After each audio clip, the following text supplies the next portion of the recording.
Well, hey there, guys. Welcome back to the channel. I hope you guys are having an awesome day. And I guess I wanted to look at something, and I thought I just wanted to kind of compare a couple different eras here, and some of the differences, and one thing in particular that I think the current era is going to need to do, or at least a couple guys that are in this current era are going to need to do. But before I do that, again, I'd like to welcome you to the channel. If you're new, if you are new, hopefully if you enjoy the videos, it'd be awesome if you hit that subscribe button over there. It's free. No skin off anybody's back. I'm trying to see if I can get to 1,000 subscribers by the end of the year. And I think currently I'm like 61 or 62 away. And so I would love to be able to hit that by the end of the year, and I would love your guys' help with that. And if you're returning, but you haven't quite gotten around to hitting that subscribe button, go ahead and do it. You never know, if you're having a bad day, you see one of my videos pop up in your feed or something, you watch it, uplift, gives you a little uplift or whatever. If you're having a bad day and it makes you feel better, go ahead and hit that subscribe button. Also, hit that like button. The YouTube algorithm kind of likes that. And of course, let me know your guys' feelings in the comments section. Like I said, I'm only about 61 or 62 away from 1,000, and that would be awesome if I could hit that by the end of the year. And yeah, so with that said, I wanted to talk a little bit about a couple eras in hockey that have had some really, really great players. Now, of course, I've watched Sidney Crosby and Alex Ovechkin basically their entire pro careers. Crosby came in 2005. Ovechkin came in 2004, and they've had incredible careers. I mean, Sidney Crosby so far, he's played 1,134 games. He has 532 goals, 912 assists, 1,444 points. Definitely a Hall of Famer. First ballot, no doubt. Alex Ovechkin, same thing. His draft year, he came in, of course, 2004. He's played 1,302 games. He has 795 goals, 642 assists, 1,437 points currently. You got to think, he's going to hit 800 goals here, I'd say within probably another week, especially if he's hot, week, maybe two, he'll hit 500 goals. He could potentially pass Gordie Howe here in the next couple of weeks. But couple big things about them that is huge, and that's the amount of Stanley Cups. Sidney Crosby, of course, he's won 3 Stanley Cups in his career: 2009, 2016, and 2017. Alex Ovechkin, he's won just 1 Stanley Cup, but he's won one, and that was in 2018. Now, like I said, I've watched these guys from their draft year on, and I was just amazed by how great they were. Of course, Sid is 35 years old, and Ovechkin is 37. Now we go over here on this side of the board, we have Connor McDavid and Austin Matthews. 2 fantastic players, obviously, again, who basically, some people are considering them like this day's Crosby and Ovechkin. Well, of course, both Connor McDavid and Austin Matthews are 25 years old. Connor McDavid, he's played 514 games in his career, 263 goals, 486 assists, 749 points currently, as of today. Austin Matthews, He's played 434 games as of today, 272 goals, 215 assists, 487 points. McDavid came in, his draft year was 2015. Matthews was 2016. Couple big things about them. Right here. Stanley Cups, they don't have any yet. Now, it's the kind of thing where, we've seen. I mean, I thought for the longest time, especially after watching Sidney Crosby win 3 Stanley Cups, I had kind of thought, okay, is Ovechkin gonna go through his entire career without a championship? I mean, that was a real question. I mean, I wondered that too. I'm like, is he going to need to go somewhere else to win? What does he got to do? Because he was on some amazing teams that won President's trophies, that were clear-cut favorites to win, and they flamed out. They always seem to flame out. So it was the kind of thing, especially as Ovi got older, we kept thinking, is he ever going to win one? I mean, he came in and his draft year was 2004. His first year was right before the lockout. And it took him a long time to finally win one. And I was very happy to see him and how happy he was to finally hoist that cup over his head. The look on his face, the smile, and of course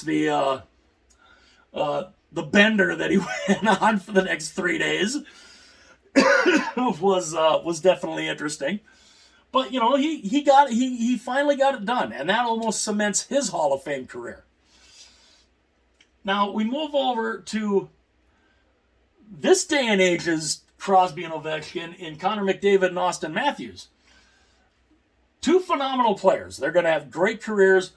No doubt they will be Hall of Famers at some point also. But what will it do for their, for their Hall of Fame time if, say, in 20, 30 years, people go to the Hall of Fame, they look on the Stanley Cup. Okay, you see Gretzky's name on there, you see Lemieux's name on there, you see Howe, you see all these great stars, the big superstars, and they've all got their names on the Stanley Cup. What will that do in 25 to 30 years if you go to the Hockey Hall of Fame, you look at the Stanley Cup, and you don't see either of their names? What does that do? What would that do to, for their Hall of Fame careers? Will people think, they'll look at their stats and be like, well, they had great stats, but they couldn't win. What do people's careers get measured on? Championships. A lot of people, it's sad that's kind of how it goes, but that's how people measure careers. I mean, we look in the NFL. Dan Marino, fantastic quarterback, Hall of Fame quarterback. How many Super Bowls did he win? None. So, there are fantastic players that haven't won championships. They're Hall of Famers. They're terrific players, but they don't get the same recognition as they would have if they had championships.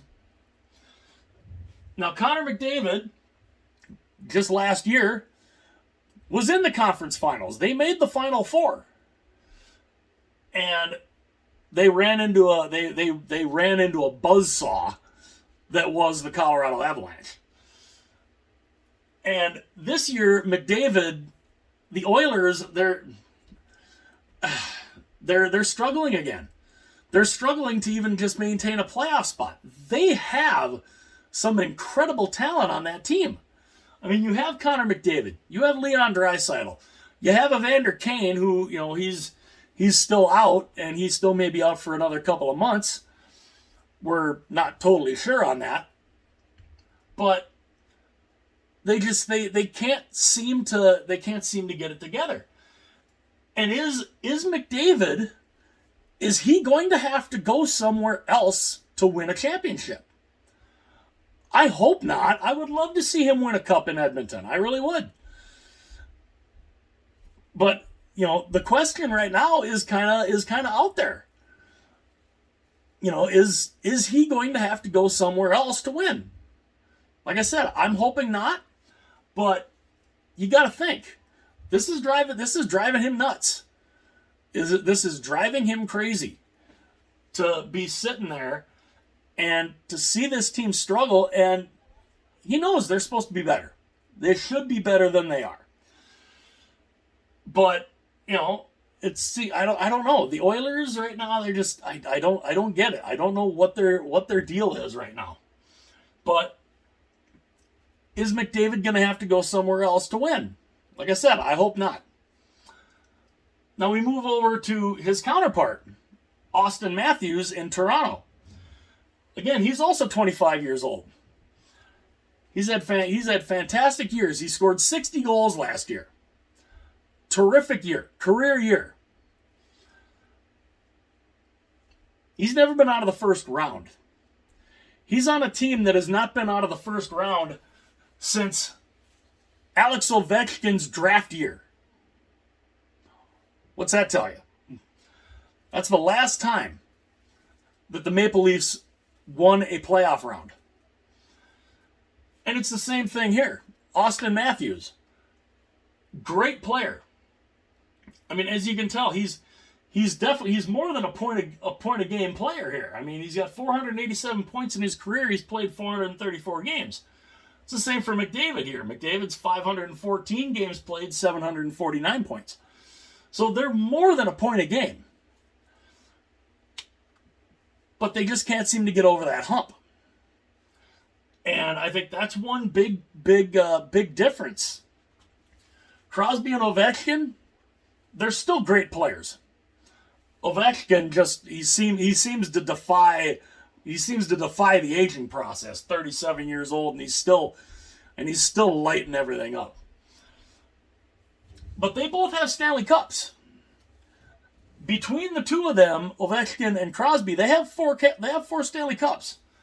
McDavid and Matthews, they don't have any yet. Matthews has never been out of the first round. McDavid, this past year was the first real year that the Oilers made some noise. They got to the Final Four. They got to the conference finals before they got blitzed by the Colorado Avalanche, the eventual Stanley Cup champions. And it's the kind of thing where, because they're going to be coming up on free agency here in the next couple years. Both McDavid and Matthews. Now, do they stick around? If the Oilers do not find a way to get better, where they can become a literal contending team when it comes to the playoffs and they can go on a long run, is McDavid going to be there long term?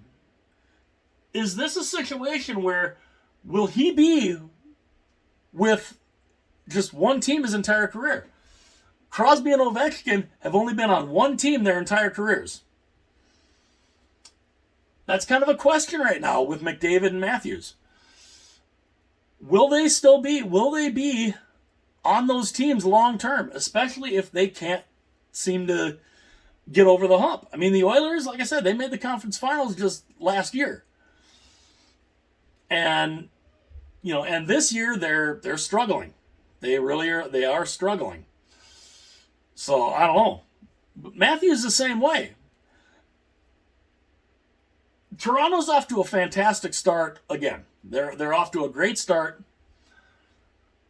But if they fail again this year to get out of the first round, what's that going to tell Austin Matthews? Is he really going to want to stay there? Is he really going to sit there and say, do I really want to spend my entire career with a team that can never get out of the first round? Does he have to go elsewhere to win? Now, where would they go? That's another question. Where would they go? Austin Matthews, of course, a lot of people say, hey, when he's a free agent, he'll go to Arizona. Why? Why? What's Arizona done to prove that they could win anything? They're nowhere near any kind of success that Toronto's got. Now that doesn't mean they can't get there. Especially if they get that new arena in Tempe. Austin Matthews might look at that and be like, well, they seem to be on the upswing. They got this nice new arena. They're not going anywhere. So maybe I go home. Never know. The Coyotes, they could build something. We haven't seen it. They've had one really decent year, and that was 2012 when they made the conference finals. And then what happened the next year? They went right back down. So, I don't know. But to me, these two, before their careers are over, they need to win Stanley Cups. They don't necessarily need to win multiple. They need to win one. Their names, McDavid and Matthews, their names have got to be on the Stanley Cup. Alongside Crosby, Ovechkin, Lemieux, Gretzky, Howe, all of those fantastic players that all have their numbers retired, that are hanging in rafters and they're in the Hall of Fame. They need to win. They need to get their names on the Stanley Cup at some point in their careers. Now, granted, they got long careers yet. Ovechkin's 37, Crosby's 35. McDavid and Matthews are only 25. They've got they got 10, 15 years left. And they might even play longer. Jaromir Jagr's in his 50s and he's still playing. So, they've got long careers ahead of them. But can they get over that hump? And can they do it in their current locations? It's an interesting question. I would love to see it, but I don't know. I'd love to know what you guys think. Do you guys think McDavid and Matthews can win Stanley Cups? Can they win championships where they are currently? Or do they have to go somewhere else? It's an interesting thing to think about. But these guys, they're off to fantastic careers, and honestly, when it comes time for their free agency, are they going to stick around? Do they believe that they can win a Stanley Cup in their current locations? I think it would be great for both if they could. Edmonton is a great market. Toronto is a phenomenal market. They're both great markets. But it was 1993, the last time a Canadian team won the Stanley Cup. So it's going to be a tall task for these guys. Whether or not they can do it in their current locations, I guess we'll see. At least we'll see, up until their free agency time, and then we'll see where they're at then. We'll see, because you got to think in the next couple of years, both of their contracts are going to be up. Or well, McDavid's maybe not. Matthews, I think, will be in the next 2-3 years. I think. Let me know in the comment section just to make sure. I think McDavid's going to be there for a while in Edmonton. Matthews, I think he's only got a couple years left. But let me know what you guys think. Do they need to win championships to be considered the elite of the elite in the National Hockey League? Or do they fall into the realm of Dan Marino, or even say in the NBA like Karl Malone, these great players that never won? I'd love to know what you guys think about that. I will leave the link to the Discord in the description. And yeah, I think this could be an interesting conversation. If they need to win a championship to completely end up validating their careers, but if they do win championships, do they do them in their current locations? I'd love to know what you guys think. Again, if you were new to the channel and you like the video, hit that like button. If you really liked it, hit that subscribe button. And if you've been here before, and you haven't quite done it yet, go for it. Like I said, trying to see if I can get to 1,000 subscribers by the end of the year. So yeah, if you haven't done so already, hit like and subscribe. Let me know what you guys think in the comment section below. See you guys later.